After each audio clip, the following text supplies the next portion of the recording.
ወይኔ ረባሽ ነች በጣም ረባሽ ሜሉ ማርዬ ለብሴን መጣሽ እኮ እንኳን ወደ ምድር መጣሽ ብሎ ይኸውልሽ አመጣልሽ አበባ። አግሪመንቱ ግን ከዚህ በዲኤችኤል ይላካል። ለራሱ ድርጅት ነው የሚልከው። በጥበቃ ልጫወት ፈልጋለሁ። ያው በቅርቡ ልደቷ መሆኑን ሰምተናልና ህይወትን እንደ አዲስ የኖርኩ ጀምረዋል። አበባ ይገባል ብለን ነው ራሳቸው በደንብ እስኪግባቡ ድረስ እኛ ነን የምናስተዳድረው።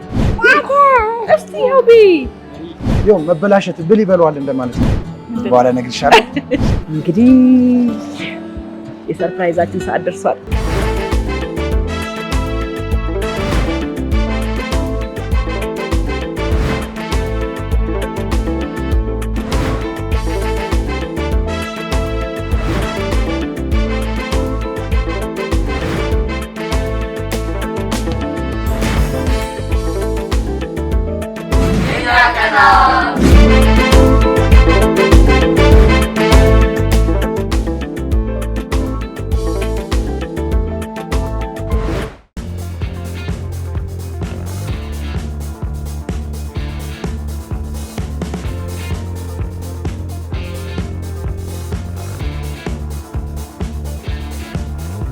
እሺ ተመልካቾቻችን እንዴት ናችሁ? ዛሬ ገኒን ሰርፕራይዝ ለማድረግ ቢሮ ቀጥሬያታለሁ። እንሂድ።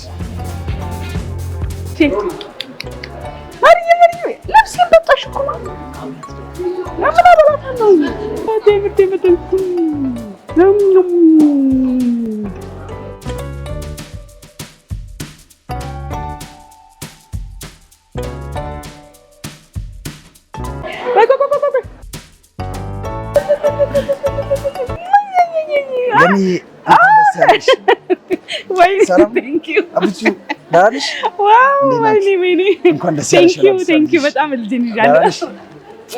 አመሰግናለሁ።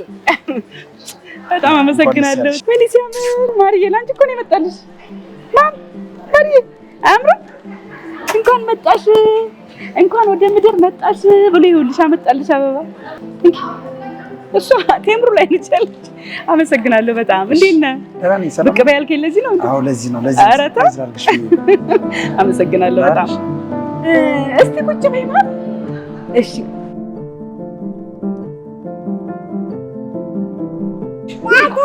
እስቲ ያው በይ። እሺ በይ። እቱም ወይኔ ረባሽ ነች በጣም ረባሽ። ሜሉ ባላንሽ እንዴት ነሽ? ያው በቅርቡ ልደቷ መሆኑን ሰምተናልና ከዛ በፊት ለምን ቀድሜ አላገኝሽም ብዬ እኮ ነው እንደዚህ ሰርፕራይዝ ማድረግ የጠራሽ። ወይ ቴንክ ዩ በጣም እንጂ ልጅ ነሽ በእውነት። ነይ አመሰግናለሁ በጣም። ትንሽ ላውራሽ ፈልጌ ነበር። ምናልባት ደግሞ ለቁም ነገሯ ትንሽ በእውነት ትንሽ ላውራሽ ፈልጌ። እሺ ዴቪ ትወስዳታለህ? አታሰራልኝ። ሂጂ በቃ ማርዬ ሂጂ በቃ። የቴምርን ቴምር አብላልኝ። ይኸው የቴምርን ቴምር አብላልኝ። አበባ በጣም ነው የምወደው የእውነት። እኔ ልጆቼ በቃ አበባ ሰርፕራይዝ ሲያደርጉኝ በጣም ነው ደስ የሚለኝ።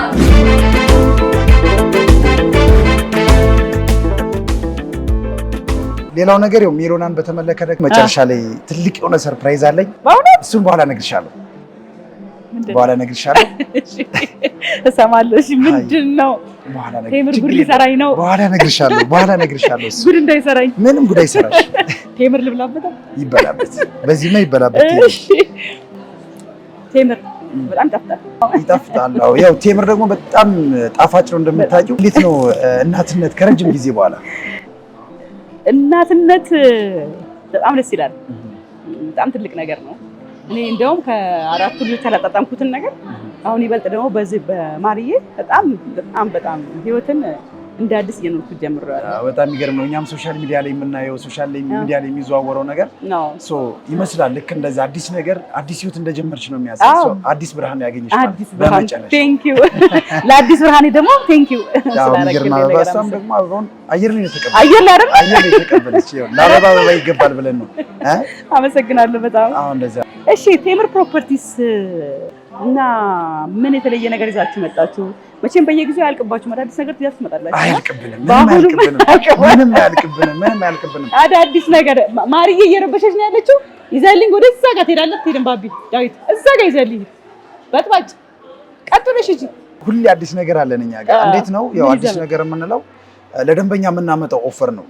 ያ ማለት እንዴት ነው ኔት የሆነ ዲስካውንት ነው የምንሰጥ 30% 35% እንደየሳይቱ ማለት ነው። ከፍተኛ የሆነ ቅናሽ ስለምንሄድ ደንበኞቹ ለኢንቨስትመንትም ለመኖሪያ ቤትም ሴኩሪቲ የሆኑ ናቸው ሙሉ ሎኬሽኖቻችን ማለት ነው።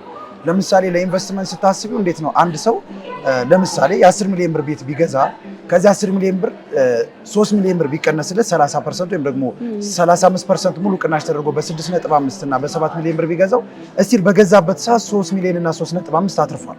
ሲገዛ ጀምሮ ትርፋማ ነው። እስቲል ደግሞ ፕሮግረስ እያደረገ እየሄደ ሲረከበው ደግሞ ሽጦት አከራይቶት የሚያገኘውን ፕሮፊት ደግሞ በደንብ አድርጎ አሁን ላይ ነው ወደ ፊውቸሪቲውን የሚያየው ማለት ነው። ስለዚህ ደንበኞቻችን አንድ ቤት አይደለም 2 ቤት 3 ቤት እየመጡ ነው። አብዛኛውን ለኢንቨስትመንት ለመኖሪያ ቤትም እንደነገርኩሽ ነው። አንድ ሰው ለመኖር ሲፈልግ በአካባቢው ላይ ምን አይነት ሰላም ወይም ደግሞ የጸጥታ ሁኔታ ምንድን ነው የሚለውን ይወስነዋል። ከዚህ አይነት አንጻር ደግሞ ጸጥታቸው በቃ ሴኩርድ የሆኑ ቦታዎች ላይ ነው ሳይቶቻችን ያሉ። ለምሳሌ አፍሪካ ህብረት ቡልጋሪያ ላይ ማለት ነው እሱ ጋር አለ። ሳር ቤት አዳምስ ፓቪሊዮን አለ። መገናኛ አዲሱ ጫካ ፕሮጀክት ከየካ ክፍለ ከተማ ጀርባ አለ። ብዛት ሴቶች አደባባይ ካሳንቺስ እዛ ጋር አሉን ሳይቶች። ተጀምሯል? አዎ ተጀምሯል። ሁሉም ተጀምሯል። ግንባታው ተጀምሯል። ምን ያህል ፕሮሰስ ነው? ያህል ጊዜ ይሄዳል? ሾሪንግ እየሰራንባቸው ያሉ አሉ።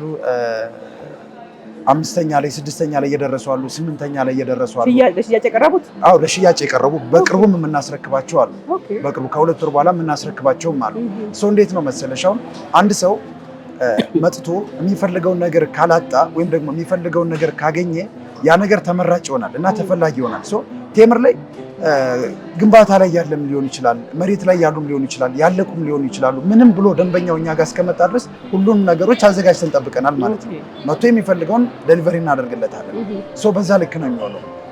ያው ለደንበኛ የሰጠነው ኦፈር ከዲስካውንቱ በላይ ደግሞ አሪፍ ወይም ደግሞ አዲስ የሆኑ አሰራሮችን ይዘን መጥተናል። እንደሚታወቀው ብዙ ጊዜ ደንበኞች ሪል ስቴት ላይ ያን ያክል ትረስት አይኖራቸውም። አሁን ከበድ ይላል። እንዴት ነው እኛ ያደረግነው? ደንበኛው 20% ከፍሎ ቀሪውን 80% ቀስ እያለ እንዲከፍል ፕሮግረስ ቤዝድ አሁን ታይም ቤዝድ እና ፕሮግረስ ቤዝድ የሚባላል። በቤቱ ፕሮግረሱ ልክ እኛንን እየገነባ ነው። እያያችሁ ነው ደንበኞች እያየ ነው ደንበኛው የሚከፍለው። ፕሮግረሱን ሲያይ ነው የሚከፍለው። ካላየ አይከፍልም። አንዳንድ ጊዜ እኮ ያልተገነባም ባዶ ሜዳ ላይ ያለውም ተከፍሎ ረጅም ጊዜ የሚቆይበት ጊዜ አለ። ቴምር ሪል ስቴት ላይ እንዴት መሰለሽ ለየት የሚያደርገው ነገር የመጀመሪያው ፕሮግረስ ቤዝድ ነው። ቀጣይ ኮሌክሽን ወይም ደግሞ ቀሪ ክፍያዎችን የሚቀበል ለምሳሌ ከአንድ ደንበኛ 20% ከተቀበለ ቀሪ 80%ን በፕሮግረስ ቤዝድ ነው። ከ12 እስከ 14 በሚሆን ዙር 5% እያደረገ ግንባታ ሂደቱ እየታየ ማለት ነው። ራሱ መጥቶ እያየው አሁን ይችላል መክፈል እያለ ኖርማል ይደወለታል። ኮሌክሽን ወይም ደግሞ ፕሮግረስ አሁን 5ኛ ላይ ሲደርስ ከተባለ 5ኛ ሲደርስ ኮሌክሽን ክፍል ይደውለታል ለደንበኛው። ሲደውለት ምን ላይ ደረሰ? 5ኛ ላይ ደርሷል። አግሪመንቱ ላይ ሳይሆን 5ኛ ላይ ሲደርስ 5% ነው የሚል ጠቅላላውን ዋጋ ማለት ነው። መጥቶ ሳይቱን ያየዋል። እስቲ 5ኛ ላይ ካልደረሰና 4ኛ ላይ ከሆነ 3ኛ ላይ ከሆነ አልከፍልም ማለት መብት አለው። አግሪመንቱ ላይ ይቀመጣል ፕሮግረሱ። ኖርማሊ ታይም ቤዝድ ቢሆን በየ4 ወሩ በየ6 ወሩ ቢሆን ኖሮ እንደዚያ ብንሸጠው ኖሮ ቢገነባም ባይገነባም ወሩን እየጠበቀ ደንበኛው ይከፍላል። አሁን ግን ለምሳሌ ቴምር ፕሮፐርቲስ የሆነ ችግር ቢገጥመውና ያንን ግንባታ ወደኋላ እንትን ቢልበት ቢዘገይበት አይጠይቀውም። አሁንም ስላልተገነባ አይከፍልም። አሁን እዚህ ጋር በጣም አሪፍ ጥያቄ ነው ያነሳሽልኝ። ግን እንዴት መሰለሽ አንድ የሪል ስቴት አልሚ ቤቶቹን ለሽያጭ ሲያወጣ በሁለት አይነት መንገድ ነው የሚያወጣ። እነሱ ነገሮች ደግሞ አድ ፕራይስ እስካሌሽን እና ዊዛውት ፕራይስ እስካሌሽን የሚባል ነገር አለ። ወይም ደግሞ ኢንፍሌሽን የዋጋ ግሽበት ሲኖር እሱ አድ የሚደረግበትና አድ የማይደረግበት አለ። አሁን ቴምር ሪል ስቴት ላይ ዊዛውት ነው ወይም ደግሞ የዋጋ ግሽበቱን ፕራይስ እስካሌሽኑን አድ አያደርግም። ከሱ ውጭ ነው። ዛሬ 3 ሚሊዮን ብር አውጥቼ አንድ ቤት ብገዛ ብከፍልና ከዛሬ 3 ዓመት በኋላ ያን ቤት ብረከብ በዚህ ዋጋ ነው በራሱ ዋጋ። ለምሳሌ ፎር ኤግዛምፕል አንድ ብንወስድ 10 ሚሊዮን ብር ባለ 2 መኝታ ገዛሽ እንበል በ10 ሚሊዮን ብር ወይም ደግሞ ባለ 3 መኝታ በ10 ሚሊዮን ብር ገዛሽ 20% 2 ሚሊዮን ብር ከፈልሽ። ልክ ቀሪ 80% አንቺ ጋር አለ። 80% አንቺ ጋር እንዳለን እንዴት ነው የሚሆነው? ማቴሪያል ኮስት ይጨምራል። ኢንፍሌሽኑን የነዳጅ ምናምን ሲጨምር ማቴሪያል ይጨምራል። የሰራተኛ ደሞዝ ይጨምራል። ፕራይስ እስካሌሽን ፕራይስ የማቴሪያል ኮስት ይጨምራል። 20%ን ከፍሏል 2 ሚሊዮን ብር ቀሪ 8 ሚሊዮን ብር አለ። ደንበኛው ጭማሪ አያገኘውም። አግሪመንት ላይ የተቀመጠ ነገር ነው። 80% ወይም 8 ሚሊዮን ብር እስከተባለለት ጊዜ እስከተያዘለት ጊዜ ድረስ ራሱን ነው የሚከፍለው። እስቲ ያ ቤት እኮ እሱ 8 ሚሊዮን ብር እስኪጨርስ ድረስ ቤቱ 16 ሚሊዮን ብር ሊጨርስ ይችላል፣ 20 ሚሊዮን ብር ሊገባ ይችላል። ወጪውም እንደዛ ሊሆን ይችላል። እሱም ደግሞ ያንን አትራፊ ሆነ የዘገየ ሲሄድም እሱም ሞር አትራፊ ይሆናል። አትራፊ ነው የሚሆነው። በጣም ደንበኛው እንዴት ነው አትራፊ ነው የሚሆነው? ለምሳሌ እስካሌሽን 25% ከሆነ 2.5 ሊጨምር ይችላል። ያ ማለት 12 ሚሊዮን 500 ሺህ ይሆናል። 15 ሚሊዮን ብር ሊሆን ይችላል። 5 ሚሊዮን ብር 6 ሚሊዮን ብር ከስካሌሽን ብቻ። ያለ ስካሌሽን እኛ ስለምንሸጠው ስካሌሽን ፕራይስ ስካሌሽን ማለት የዋጋ ግሽበት ወይም ደግሞ ኢንፍሌሽን የምንለው የማርኬቱ ወይም ደግሞ ገበያ ልክ ነዳጅ ሲጨምር ምናምን ማቴሪያሎች ወይም ብረት ምናምን የሚባሉ ነገሮች ዋጋቸው ይጨምራል። ያኛው ጭማሪ ደንበኛው ነው ያገኘው የገዛውን ደንበኛ። ያኛው አድ የሚደረግበትን ቀጣይ ላይ የሚመጣው ደንበኛ ነው።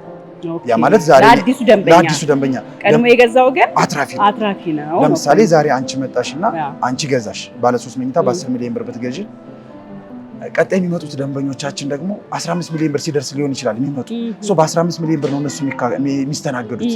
አንቺ ስንት አተረፍሽ ማለት ነው? 5 ሚሊዮን ብር አተረፍሽ ማለት ነው። ቀድሞ በመግዛት አትራፊ ሆኑ ነው። ቀድሞ በመግዛትም አትራፊ ሆኑ ነው። ትልቅ ነገር ነው። በጣም ትልቅ ነገር ነው። እንዴት ነው? ሌላኛው ነገር ደግሞ 40/60 የሚባል ሽያጭ ይዘን መጣ። አዲስ ነገር ነው። እኔ ያለፈው 35% የሚል ነው ማስታውሰው። 35% ቅናሽ ነው። አሁንም 35% ቅናሽ እንዳለ ነው። ፕላስ 20% ደንበኛው መክፈል ይችላል። ሌላኛው ነገር ደግሞ 40%ን ደንበኛው ይከፍልና ቀሪ 60%ን ቤቱ ሲረከበው ይዞ ይመጣል ማለት። ለምሳሌ 10 ሚሊዮን ብር ቢሆን ቤቱ ባለ 3 መኝታውን 10 ሚሊዮን ብር ቢሆን ወይም ደግሞ ባለ 2 መኝታ 10 ሚሊዮን ብር ቢሆን ደንበኛው 4 ሚሊዮን ብሩን ይከፍላል። በዛ ይቀመጣል። መጨረሻ ላይ ሲመጣ 60% 6 ሚሊዮን ብሩን ይዞ ይመጣል። ቁልፍ ለመቀበል ሲመጣ በፊት የምናደርግ እንዴት ነው? በፕሮግረስ 5% ተደርጎ ቁልፍ ሲረከብ 5% ትቀራለች። 5% ሲሰጥ ቁልፍ ይወስዳል። አሁን ደግሞ 60%ን ሰጥቶ ነው ቁልፍ የሚወስድ። በ40% ብቻ ይገነባል ማለት ነው። እስከዛ ድረስ እኮ ያን ገንዘብ እንደፈለገ ቢዝነስ ይሰራበታል። እሱም አይምሮ ያርፋል። ያ ደግሞ እንዴት ነው አሁን እንደዚህ አይነት አሰራሮችን ሊሰሩ የሚችሉ ሪል ስቴቶች በጣም ትልቅ የሆነ ካፒታል ሲኖራቸው ወይም ደግሞ አቅም ሲኖራቸው። ምክንያቱም ደንበኛው 40%ን ብቻ ሰጥቶት 60%ን ነው ሪል ስቴቱ ከበር አድርጎ የሚገነባው በተባለው ጊዜ የሚያስረክበው ማለት ነው። ድርጅቱም እንደነገርኩሽ ነው ዊዛውት ፕራይስ ስካሌሽን ስለሆነ ተወዶ ሳይሆን ተገዶ ነው የሚገነባው። ቶሎ መገንባት አለበት። ቶሎ ገንብቶ ካላስረከበ እሱም ኪሳራ ነው። በጣም ይከስራል። ደንበኛው የሚያተርፈው ራሱ ነው የሚከስረው። ስለዚህ በየወሩ ስትመጪ የሆነ ፕሮግረስ ያለው በየስንት ታስረክባላችሁ? ከኤክስፒሪየንስ ከተባልነው ጊዜ ቀድመን አስረክበናል ሚስ ግንባታውን ጨርሰናል። ለምሳሌ ሳር ቤት አደባባይ ላይ ያለው ፕሮጀክታችን በ1 ዓመት ውስጥ ነው ሙሉ ስትራክቸሩን የጨረስነው። ሙሉ ለሙሉ ጨርስ ያደረግነው ማለት ነው።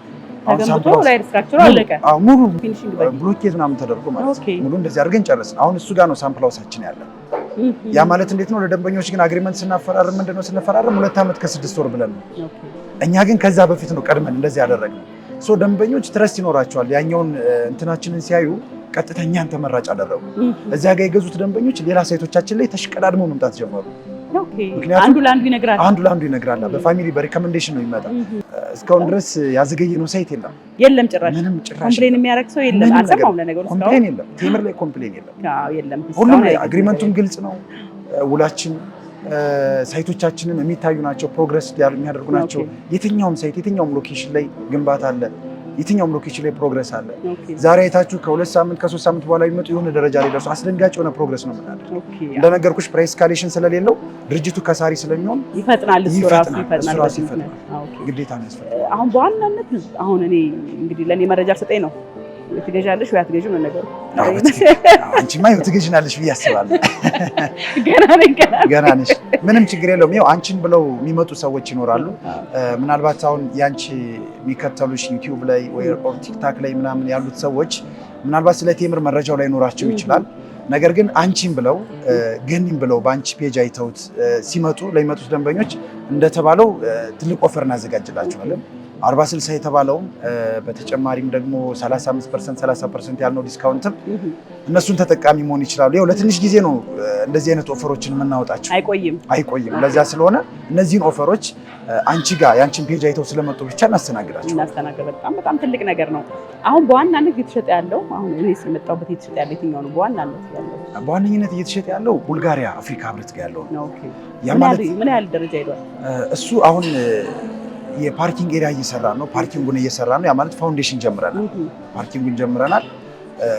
ስቶክ አለ የለም ማለት ትንሽ ይከብዳል። በጣም ተሽጧል። በጣም የተሸጠውን ስላልሽ ነው፣ ወይም ደግሞ አክቲቭ ላይ እየሸጣችሁት ያለው ስለሆነ እሱ ነው በደንብ እየተሸጠ ያለው። ያ ማለት እንዴት ነው? አፍሪካ ህብረት ጋር ነው ያለ። ሪሴል ቫልዩ በጣም አሪፍ ነው። ፕላስ ደግሞ ቤቱን ከተረከብሽው በኋላ ልታከራዩ የምትችይ በዶላር ነው። ቦታው አሪፍ ቦታ ነው። የዲፕሎማት ኤሪያ ስለሆነ በዶላር ነው የሚከራይ። ፊውቸሪቲው ነው። ፊውቸሪቲው በጣም አሪፍ ስለሆነ ወደፊት እዛ ጋር ሱቆችም አሉ። ኦኬ ሱቅም አለ። ሱቆችም አሉ። ከ900 ሺህ ብር ቅድመ ክፍያ ጀምሮ እንደነገርኩሽ ዊዛውት ፕራይስ ካሊሽን ነው። ሱቆቹ ላይ ለየት የሚያደርገው ነገር ከ14 ካሬ ጀምሮ አለ። ስንት ነው 14 ካሬው? ለምሳሌ ዋጋው 14 ካሬ እንደየፍሎራቸው ይለያያል። አሁን እንዴት ነው ደንበኛው መጥቶ የሚመርጠው ነው የሚሆነው። ኦኬ ይሄኛው አሁን ግን እንዴት ነው አሁን አንደኛ ፍሎር ላይ ሲሆን ሁለተኛ ሲሆን እያለ ሲሄድ ወደ ላይ በሄደ ቁጥር ዋጋቸው ይለያያል። ስለሚለያይ ደንበኛው መጥቶ ቴምር ሪል ስቴት ላይ መጥቶ እንደዚህ አይነት ሱቅ እፈልጋለሁ፣ ሊፍት አጠገብ ይሁንልኝ፣ ደረጃ ፊት ለፊት ይሁንልኝ፣ እንደዚህ የሚሉትን ነገሮች ከደንበኛው ሰምተን ነው ፍሎሩን መርጠን ፕራይስ የሚወጣለት ሚንስ አለ ቼክ የምናደርገው በዚያ ልክ ነው። የተቀመጠ ፕራይስ አለ። ሁለተኛ ላይ ስንት ነው ዋጋው የሚለውን ነገር አንደኛ ላይ፣ ሁለተኛ ላይ፣ ሶስተኛ ላይ ቅድመ ክፍያው ቶታል ፕራይስ እንደዚህ የሚለውን እንትን እንላለን። በዋናነት ቅድመ ክፍያው 900 ሺህ ነው። በዋናነት ቅድመ ክፍያ 900 ሺህ ነው። 900 ሺህ ይከፍላል። በቃ በፐርሰንት ሳይሆን 900 ሺህ ይከፍላል። ቀጣይ በኋላ ደግሞ በፕሮግረስ ይከፍላል ማለት ነው። ውጭ ላሉት ለዲያስፖራዎች ያለው ኦፈር ነው። ለዲያስፖራዎች የተለየ ኦፈር ለዲያስፖራዎች ያው አሁንም እኮ ደንበኞቻችን እነሱ ናቸው አብዛኛው አይደል? አዎ አብዛኛው ዲያስፖራ ከዛ ነው የሚገዙት። እንዴት ነው ለዲያስፖራ ብለን ያወጣነውን ኦፈር ነው ሎካሉ ወይም ደግሞ እኛ እዚህ ኢትዮጵያ ውስጥ ያለነው እየተጠቀምን ደግሞ እየተጠቀሙ ያሉት እነሱ ናቸው።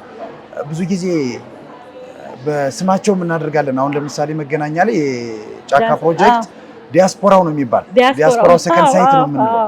እንዴት ነው አሁን ይሄ ለነሱ ነው። ዲያስፖራዎች አንዳንድ ዲያስፖራዎች በስማቸው ሲሆን ደስ ይላል። እንደምታውቂው ሁላችንም የምናውቀው ከሀገር የወጡ ከሀገር ሲሄዱ የሆነ ገንዘብ ሜክ አድርገው ሀገራቸው የሆነ ነገር ኢንቨስት ለማድረግ ነው። እንደዚያ ከማድረጋቸው በፊት እኛ ደግሞ ቀድመን በስማቸው ሳይቱን ገነባላቸዋለን። እነሱ እየመጡ ቤታቸውን ይወስዳሉ ማለት ነው። ዲያስፖራዎች ራሳቸው ውል አሁን አንዳንድ ጊዜ ሰው የሌላቸው ሰዎች አሉ እዚህ ሀገር እዛው በደንብ ኢኮኖሚካሊ በደንብ ሳቹሬት አድርገው ግን እዚህ ምን ሰው የላቸው ቤት መጋት ይፈልጋሉ። እንዴት ነው የሚያደርጉት? በጣም አሪፍ ጥያቄ ነው። የሚገርም የረሳሁትን ነገር ነው ያስታወስሽ። እንዴት ነው ለነሱ ቆም ያለው እኔ እንዴ ግድ ነው ለዲያስፖራው ቆመሻል። ቆም ያለው እንዴት ነው መሰለሽ ውጭ ላይ ያሉት ይኸው እንደ ቴምር ሪል ስቴት 10 ዓመት ኤክስፒሪየንስ አለን። ኤክስፒሪየንስ እንዳደረግ ነው ብዙ ባለሀብቶች ልክ አንቺ እንዳልሽው አሜሪካ ውስጥ ወይም ደግሞ ሌሎች ዲያስፖራዎች ምንም አይነት የሚያይላቸው ሳይቱን የሚያይላቸው እዚህ ተወካይ አጥተው ቤት ላይ ወይም ደግሞ ሱቅ ላይ ኢንቨስት ማድረግ ፈልገው ግራ የገባቸው ሰዎች አሉ። ይሄን ሁላችንም የምናውቀው ነው። እኛ ምን አደረግን? እንደ ቴምር በቪዲዮ ኖርማል እንዲህ ቪዲዮ ኮል ነው ማለት ነው። ሳይቱ ነው ያሉ፣ ቢሮ ነው ያሉ፣ እያንዳንዱን ነገር ሙሉ ይጨርሳሉ። ፕራይስ እዚያው ላይ ይሰራላቸዋል። ቪዲዮ ኮል ላይ ሁሉን ነገር እንጨርስላቸውና የሚከፈለውን ክፍያ ይከፍላሉ። አግሪመንቱ ግን ከዚህ በዲኤችኤል ይላካል። ራሱ ድርጅቱ ነው የሚልከው። ራሳችን እንልክላቸዋለን። እነሱ ጋር ከደረሰ በኋላ የራሳቸውን ፈርመው አስቀርተው የኛን ይልኩልናል ማለት ነው። ሳይቱን ቪዲዮ ኮል አይተውታል፣ ፕሮግረሱን አይተውታል፣ ቤታቸውን መርጠውታል፣ አይተውታል፣ ሳይት ፕላኑ እንደዚህ ያዩታል። ኤቭሪቲንግ ነገር ያሉ አግሪመንቱ ራሳቸው ድረስ ሂዶላቸው ነው ፈርመው አስቀርተው የራሳቸውን የኛን የሚመልሱልን። ስለዚህ ሰው አያስፈልጋቸውም፣ ምንም አያስፈልግም። ሰው ተወካይ ምናምን ነገር ለዚያ ነው ድርጅቱን በጣም ታማኝ ስለሆነ በጣም ብዙ ነው። በዲኤችኤል የምንልካቸው አግሪመንቶች በጣም ብዙ ናቸው። እንደነገርኩሽ ለዲያስፖራ ነው ፎርም የወጣ ዲያስፖራዎች ናቸው በደንብ እየተጠቀሙበት ያለው። የመገናኛው ማለት ነው። የመገናኛው ሁሉም ቴምር ላይ ያሉት ሳይቶች በብዛት በደንብ ይገዛሉ። በደንብ ነው ንብረት የሚያስቀምጡት። በየፍሎሩ አሁን የንግድ ሱቆች በየፍሎሩ ዋጋቸው ይለያያል። ይለያያል። መኖሪያ ቤቶች ወደ ላይ ቢሄዱ ቁጥር ይቀንሳሉ። እየቀነሱ ነው። ከፍ ባደረግነው ቁጥር ይቀንሳል። ለምን መሰለሽ? አሁን እንደዚህ ያደረግንበት ምክንያት አሁን ብዙ የኢትዮጵያ ቤት ገዢ ነው መጥቶ ወደ ላይ ይቀንሳል ሲባል የሚናገረው ነገር ሌላ ነው። ለምሳሌ ውሃ ወደ ላይ ስለማይደርስ ነው። የሎካሉ እይታ ነው። ሊፍት ላይኖረው ይችላል፣ መብራት ላይኖር ይችላል። እነዚህ ጥያቄዎች አሉ። እነዚህ ጥያቄዎች አንድ ሪል ስቴት እንደ ሪል ስቴት ሲገነባ ወይም ደግሞ ግንባታው ሲደረግ ለዚያ ሪል ስቴት ሊያንቀሳቅሰው የሚችል ወይም ደግሞ እነዚያን ቤቶች እዚያ ውስጥ ያለውን ሊያንቀሳቅስ የሚችል ባካፕ ጄኔሬተር ግዴታ ነው። ሁለተኛ ነገር ደግሞ ማለት የሊፍት ምናምን ኢሹ አይሆኑም። ያ ማለት ይኖራል፣ ሁሉም ጋር አለ። በቃ እሱ ነገር ተቀርፏል፣ እኛ ጋር ተቀርፏል። ኖርማሊ ግዴታ ነው። ባካፕ ጄኔሬተር አለ። መብራት እንደጠፋ አየር ላይ የሚነሳ ማለት ነው። አለው አንደጠፋለሁ ባካ። ስለዚህ አይጠፋም። የቴምር ቤቶች ላይ አይጠፋም። መብራት አይጠፋም፣ በጭራሽ አይጠፋም። ሊፍትም አይቋረጥም። ምንም ነገር የሚቋረጥ ነገር የለም። ውሃ የተባለው ነገር ደግሞ ያው ውሃ ወደ ላይ አይፈስም። እኛ ከላይ ነው ወደ ታች የምናፈሰው። ላይ ይቀመጣል፣ ትልቅ ላይ ታንከር ይቀመጣል። ለሁሉም የሚበቃ ታንከር ይቀመጣል። ከታች ውሃ አለ። ውሃው ላይ ይሄዳል። የከርሰ ምድር ውሃ ነው። ላይ ይሄዳል። ከላይ ነው ወደ ታች የሚመጣ። ከከርሰ ምድር ውሃ ነው የሚሄደው ወደ ላይ? አዎ የከርሰ ምድር ውሃ አለ። ላይ ይሄዳል። ከላይ ከሄደ በኋላ እንደገና ወደ ታች ዲስትሪቢዩት ነው። ውሃው ወደ ታች ነው እንጂ ወደ ላይ የሚሄድ ታንከሩ ጋር ለመግባት ብቻ ነው።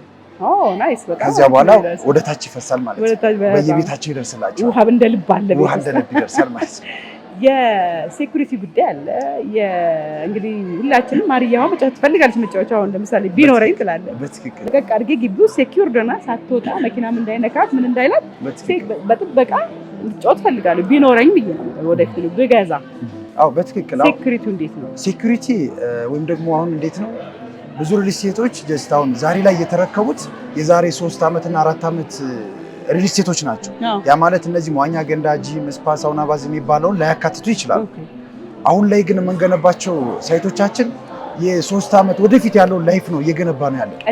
ቀድመን ነው የምንገነባው። ያ ማለት እንዴት ነው አንድ ሳይት ላይ ስናወጣ ወይም ደግሞ አንዱ ሳይት ለሽያጭ ስናወጣው እዛ ሳይት ላይ መዋኛ ገንዳ፣ ጂም፣ አዳራሽ፣ ሰርግ ቢኖር፣ ልደት፣ ክርስትና ነገሮች ቢኖሩ እነሱን የምናስተናግድባቸው ሰፋፊ የሆኑ አዳራሾች እንደነገርኩሽ ጂም፣ ስፓ፣ ሳውና፣ ባዝ እነዚህ ነገሮች ሙሉ እናካትታቸዋል። አለው ራሱ ማን ያስተዳድረዋል? ያን ነው ለምሳሌ ጂሙን ስፓው ምናምን ብትል አንድ ፍሎር ላይ ለብቻው ነው የሚቀመጠው። አንድ ፍሎር ላይ ለብቻው ራሱ የራሱ የቴምር ነው። የቴምር ሳይሆን ነዋሪው የሚጠቀምበት ማለት ነው። እሱ ይሆናል። ማኔጅመንቱ ሙሉ ፕሮፐርቲውን የሚቆጣጠረው ማለት ነው። ሶ እንዴት ነው የምናደርግ እኛ ከዚህ በፊትም እንዳለን ኤክስፔሪየንስ ገንብተን ያስረከብናቸው ሳይቶቻችን ላይ ነዋሪዎች ተረክበው እየኖሩ እያለ ራሳቸውን ተጠናክረው ኮሚቴ አዋቅረው ራሳቸው በደንብ እስኪግባቡ ድረስ እኛ ነን የምናስተዳድረው። ከ1 ዓመት እስከ 2 ዓመት ድረስ ቴምር ያስተዳድረዋል። እኛ ራሳችን አስተዳድረውና ከዚያ በኋላ ኮሚቴ አዋቅረው ልክ እንደጨረሱ ደግሞ ለነሱ እናስረክባለን ማለት ነው። ሙሉ በሙሉ ሲግባቡ ፋሚሊ ሲሆኑ ለነሱ ላስወጣላችሁ ነው። በጣም አሪፍ ነው። እንደዚያ ነው ነገር ነው። ያው ፋሚሊ ለማድረግ እነሱን የተለያዩ ነገሮችን እያደረግን አንድ እናደርጋቸዋለን። እንዲግባቡ የቴምር ህብረት ነው። እውነት ነው። በጣም ትልቅ ነገር ነው። ስለዚህ ቴምር ፕሮፐርቲስ መታችሁ ቤተሰብ ሁኑ ነው አንዱ ፖይንታችን። በቃኛም ባለቤት ሁኑ፣ ባለሱቅ ሁኑ። እንደዚያ ነው። ቤትም አለን። የሱቅ ባለቤት ሁኑ። ያቀርብካለን። አዎ ሶ እንዴት ነው ቅድም ባነሳነው ላይ ምናልባት ባንክ ቤት ገንዘብ ከሚቀመጥ የሚለው በነገራችን ላይ ማስቀመጥ ማለት ይኸው ብል እንደ የድሮ አባቶቻችን የሆነ ቦታ ላይ ነበር የሚያስቀምጥ ባንክ በሌለ ሰዓት ልክ ያን ነገር ነው የሚደገም። እንደዚያ ነው። እንዴት ነው የቤት ፍላጎት ያለው ገንዘቡን ይዞ የት ላድርገው ምን ላይ ላድርገው ግራ የገባው ሰው ካለ ነው። እሱ ደግሞ እንዴት ነው የሚሆነው? ትረስት ያለው ሪል ስቴት ነው የጠፋ። ገንዘቡን እኮ አውጥቶ መግዛት ይፈልጋል፣ ግን የሚያምነው ድርጅት ነው ያጣ።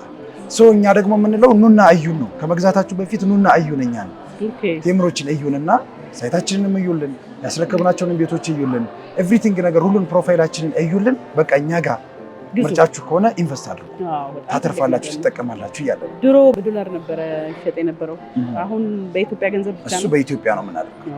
አሁን ዶላር የሚባል ቋንቋ ቃል የለም፣ በዶላር ቀርቷል። ቴምር ጋር እሱን ትተናል። ቴምር ጋር አሁን እዛ ስለነበረ ሰው ዶላር በጨመረ ቁጥር ገንዘቡ ይጨምራል የሚል ነገር። ስለዚህ ከዶላር ጋር የተያዘ ነገር አይኖረውም። የለውም፣ ከዶላር ጋር ምንም ነገር የተያያዘ ኢንፍሌሽን ላይ ስለማይገባ ምንም አይገባም። ይኸው ደንበኛው ግን ከዶላር ጋር ማያያዝ ይችላል። ያ ማለት ይችላል፣ በቃ ይችላል፣ ዶላር መክፈል ይችላል። ደግሞ እሱንም ታዩና ኖርማሊ ከተረከበው በኋላም በዶላርም ስለሚያከራያቸው እሱ በዶላር መቀየር ይችላል። እኛ በብር ነው የምንሸጥለት፣ እሱ ግን በዶላር ነው የሚያከራየው። ኦኬ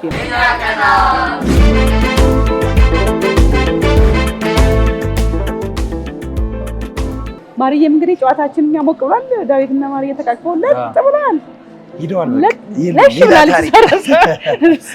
ሌላ ታሪክ ላይ ናቸው ያሉት። ሌላ ታሪክ አንድ ባለ 1 መኝታ ስቱዲዮ፣ ባለ 2 መኝታ ምናምን የሚባል ጣጣ እንትን አለ። ምርጫ አለ። በትክክል አለ። ከስቱዲዮ ጀምሮ ነው ቴምር ላይ። ኦኬ ስቱዲዮ ባለ 1 መኝታ፣ ባለ 2 መኝታ፣ ባለ 3 መኝታ ይኸው ለሽያጭ አላወጣናቸውም እንጂ ፔንታውሶችም አሉ። ኦኬ ግን ለሽያጭ አላወጣናቸውም። ፔንታውስ ማለት ሙሉ በቃ አንድ ፍሎር ላይ 2 ቤት ሊሆን ይችላል፣ ወይ ሙሉ ፍሎሩ 1 ቤት ሊሆን ይችላል። በቃ ራሱን የቻለ ሙሉ ፍሎሩን የሚቆጣጠረው አንድ ቤተሰብ ይዘዋል። አንድ ቤተሰብ ማለት ነው። ፔንታውስ የሚባለው እሱ ነው። ፔንታውስ ማለት እንደዚህ ባለ 3ም ባለ 2ም ባለ 1ም ስቱዲዮም ይፈልግ በምርጫችሁ። ስቱዲዮ አለ፣ ባለ 1 አለ፣ ባለ 2 አለ፣ ባለ 3 አለ። ለሽያጭ አልወጡም፣ ግን ፔንታውሶችም አሉት። ገና አልወጡም እነሱ ለሽያጭ አልወጡም። ወደፊት ይመጣሉ። አላወጣናቸውም። አዎ ኦኬ፣ በጣም አሪፍ። እነሱን አላወጣናቸውም። ትልቅ ነገር ነው። እንዲህ ለሚከታተሉሽ ሰዎች የምትፈልጊው ጥያቄው እነሱን ወክለሽ ስለሆነ እዚህ የቆምሽ ምናልባት ያልተመለሰልሽ እነሱ የጠየቁሽ እንዲህ ቢሆንልን ያሉት ጥያቄ ካለ በየካሬው ለምሳሌ ስቱዲዮ አለ፣ ባለ 1 መኝታ፣ ባለ 2 መኝታ፣ ባለ 3 መኝታ ፔንታውስ የሚባሉ አለ አይደል? ለሽያጭ አልወጣም። እነኚህ ግን እስከ 3 መኝታ ድረስ ያሉት በስንት ካሬ ነው ያሉት? ፕራይሳቸው ከምን ጀምሮ ነው ቅድመ ክፍያው? አሁን በስቱዲዮ ከስቱዲዮ ብንጀምር ስቱዲዮ 32 ካሬ አለ። ቅድመ ክፍያቸው 832 ሺህ ብር ነው ዳውን ፔመንት። ቀሪው እንደተነጋገር ነው ዊዛውት ፕራይስ ካሊሽም ደግሞ ምንም አይነት የዋጋ ጭማሪ ሳይደረግባቸው እስከተባለው ጊዜ ድረስ በፕሮግረስ ይከፍላሉ ማለት ነው። ባለ 1 መኝታ 60 ካሬ አለ። እሱ አሁን 1,380,000 ብር ይከፍሉና ቀሪውን በፕሮግረስ ቤዝድ ይከፍላሉ። 20% ግንባታችንን እያዩ ቀሪውን ደግሞ ከ12 እስከ 14 ዙር በሚደርስ 5% እያደረጉ ይሰጡናል ማለት ነው። ባለ 2 መኝታ 81 ካሬ አለ። እሱ 1,863,000 ብር ቅድመ ክፍያ ይከፍላሉ። ያ ማለት 20% ማለት ነው። እሱን ይከፍሉና ቀሪውን ዊዛውት ፕራይስ ካሊሽን በፕሮግረስ ቤዝድ ይከፍላሉ። ባለ 3 መኝታ ከ121 ካሬ ጀምሯል። ቅድመ ክፍያው 2,783,000 ይከፍሉና ቀሪውን 80%ቱን ደግሞ ቀስ ብለው ፕሮግረሳችንን ግንባታችንን እያዩ የግንባታ ደረጃውን እያዩ ማለት ነው። ግንባታ ደረጃውን እያዩ ምንም አይነት ዋጋ ጭማሪ ሳይደረግባቸው ራሱን ብሩን እስከተባለላቸው ጊዜ ድረስ ከፍለው ይጨርሳሉ ማለት ነው። የዛን ጊዜ ቁልፋችንን ታስረክባላችሁ። ሌላኛው ደግሞ 40/60 የሚባለው አለ። 40%ቱን ለየትኛውም ክፍል ለየትኛውም ለባለ 1ም ለባለ 2ም ለባለ 3ም ስቱዲዮም ይሁን ባለ 1ም ባለ 2ም ባለ 3ም 40%ቱን ይከፍላል። ከዚያ በኋላ ደንበኛው ጋር እንገናኝ የምንገናኝ ሲሪኮስ ምክንያቱም 40% ስለከፈለ 40% ከፍሏል። 20% ለከፈለው ግን በፕሮግረስ ነው 40% ለከፈለው ግን የመጨረሻውን እድል 60%ቱን መጨረሻ ላይ ይመጣል። እንደውም እሱን የምናደርግ እንዴት ነው ለትንሽ ጊዜ ነው እነዚህ ማስታወቂያዎች ይወጡና 40%ቱን ደንበኛው ሲከፍለን የሚገርመው ነገር ደግሞ ከ40% ላይ 10% ይቀነስለትና ዲስካውንት 40%ቱን ይከፍላል። መጨረሻ ላይ ይዞ ሲመጣ 60%ቱን ይዞ ሲመጣ ከ40% ላይ የቀነስላትን 10% ከ60 ላይ እናነሳለታለን። ለምሳሌ 10 ሚሊዮን ብር ነው ቶታሉ። ባለ 2 መኝታ 10 ሚሊዮን ብር ቢገዛ 40%ቱ 4 ሚሊዮን ብር ነው የሚሆነው። ከ4 ሚሊዮን ላይ 10% ስንቀንስ 400 ሺህ ብር ይሆናል። ይህንን 400 ሺህ ብሩን ከየት እንቀንሰዋለን መሰለሽ? ይዞት ከሚመጣው 60% ላይ ከ6 ሚሊዮኑ 10% ስንቀንስለት 400 ሺህ ብር ይቀነሳል። 5.6 ይከፍላል ማለት ነው። 400 ሺህ ይነሳለታል። ትልቅ አድቫንቴጅ ነው። በጣም ትልቅ አድቫንቴጅ መምረጥ እንግዲህ የነሱ ፋንታ ነው። እንግዲህ ምርጫችሁ አድርጉን እያሉ ነው። ምርጫችሁ ቴምር ፕሮፐርቲን ምርጫችሁ አድርጉት እያሉ ነው። እንግዲህ በቂ መረጃ ሰጣችሁኛል። እንግዲህ የሰርፕራይዛችን ሰዓት ደርሷል። ሳይለኝ ሰርፕራይዝ አድርገኝ እያጨቀጨኩ ነው። ምንድን ነው ሰርፕራይዝ? ሰርፕራይዛችን ያው ቅድም እንደነገርኩሽ እኔ እኮ ከዛ ምንድን ነው የሚመጣን እያልኩ እየጠበኩ ነው። አይ እንዴት ነው ቅድም እንደነገርኩሽ ለሚሎናን በተመለከተ ትልቅ ሰርፕራይዝ ይኖራል ብዬ ነበር። ምናልባት አንቺም አስበሽበት ቤት ሄደሽ ከቤተሰብ ጋር ተመካክረሽ ብዙ ነገሮችን አማክረሽ አስበሽ ወስነሽ ስትመጪ ሜሎናን ብለን በሜሎና ስም ያው በአዲሷ በመጨረሻዋ በረከታችን ለሷ ስንል ትልቅ የሆነ ኦፈር ትልቅ የሆነ ዲስካውንት እንሰጥሻለን። በእውነት ደስ ይለኛል በጣም። እስቲ ከወሰንኩኝ አቅሜን አይቼ ቤተሰቤን አማክሬ በጣም ትልቅ ነገር ይሄን ትልቅ ኦፈር ነው የሰጣችሁኝ። ምንም ችግር የለውም። እጅግ በጣም አመሰግናለሁ። ቤታችሁ ድረስ ጠርታችሁኝ ሰርፕራይዝ ስላደረጋችሁኝ በጣም አመሰግናለሁ። እንኳን ደስ ያለሽ አበባ ተሰጥቶኛል።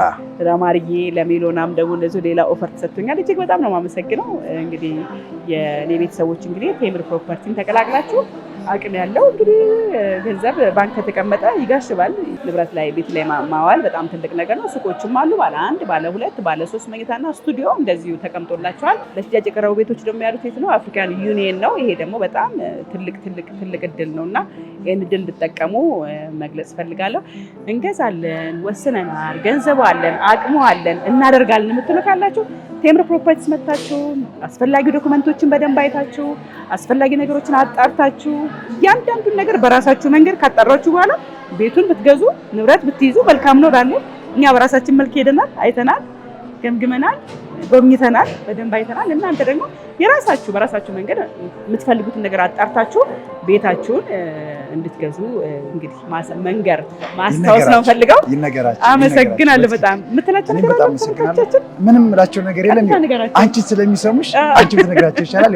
ያው ነግራቸዋለሁ። እናመሰግናለን። ስለጋበዝከኝ አመሰግናለሁ። ስለ ጊፍታችሁን በጣም ቴንኪው። ሰርፕራይዝ አደረከኝ። በጣም ነው የማመሰግነው። ተመልካቾቻችን የዛሬ ፕሮግራማችን ይሄን ይመስል ነበር። ማርዬ እየበጠበጠች ካጠገቤ ዞር ብላለች። ስለማታስወራኝ ካጠገቤ ዞር ብላለች፣ ተኝታለች። እንግዲህ ቆንጆ ጊዜ ነበር ቴምር ፕሮፐርቲ ያሳለፍኩት። በጣም ነው የምናመሰግነው። እንግዲህ መልካም ጊዜ። እንግዲህ ቤቶቹ ካለቁ በኋላ ሪፖርት እፈልጋለሁ። ምንም ችግር የለም። ላንቺ እንልክልሻለን። ላንቺ እንልከዋለን። ቴንክ ዩ በጣም የነበረን ጊዜ በጣም ቆንጆ ጊዜ ነበር ያሳለፍነው። ለሰጣችሁ መረጃ ስለጋበዝከኝ፣ ሰርፕራይዝ ስላደረከኝ እጅግ በጣም ነው የማመሰግነው። እንግዲህ መልካም ጊዜ ማለት እፈልጋለሁ። እሺ ሰላም ሁኑልኝ። እኔ ወንድም ቴንክ ዩ